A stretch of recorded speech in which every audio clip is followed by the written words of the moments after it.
এবার তোলাবাজির অভিযোগে গ্রেপ্তার করা হলো চণ্ডীতলা তৃণমূল নেতা সুরজিৎ মণ্ডলকে। সুরজিৎ মণ্ডল এক ব্যবসায়ীর থেকে 10 লক্ষ টাকা তোলার দাবি করেছিল এবং টাকা নিয়েছিল। সেই টাকার ভিত্তিতে যে তার থেকে নিয়েছিল সে অভিযোগ করেছে। সেই অভিযোগের ভিত্তিতে গ্রেপ্তার করা হলো চণ্ডীতলার তৃণমূল নেতা সুরজিৎ মণ্ডল। এই তৃণমূল নেতা সুরজিৎ মণ্ডলের বিরুদ্ধে এর আগেও বিভিন্ন অভিযোগ ছিল।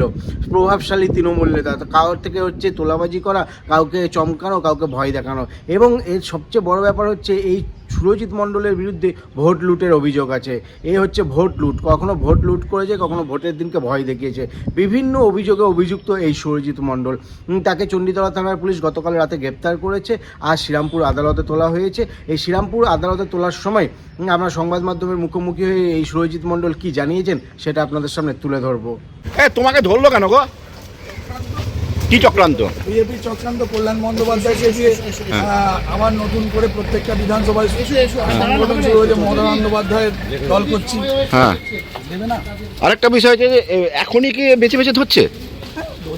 মানে তোমার বিরুদ্ধে তো অভিযোগ এসছে ব্যবসায়ীদের টাকা নেওয়া যায়। হ্যাঁ, বাজে কথা।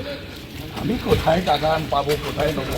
এমএলএ এমপি যারা পরিচালনা করেছে তারা 10 লাখ টাকা আমি ওনাকে দিতে বাধ্য হই। অ্যাকচুয়ালি আমাকে অনেক রকমভাবে থ্রেট দিয়ে আমাকে 10 লক্ষ টাকা চাওয়া হয়েছিল, তো আমি সেই 10 লক্ষ টাকা দিতে বাধ্য হই।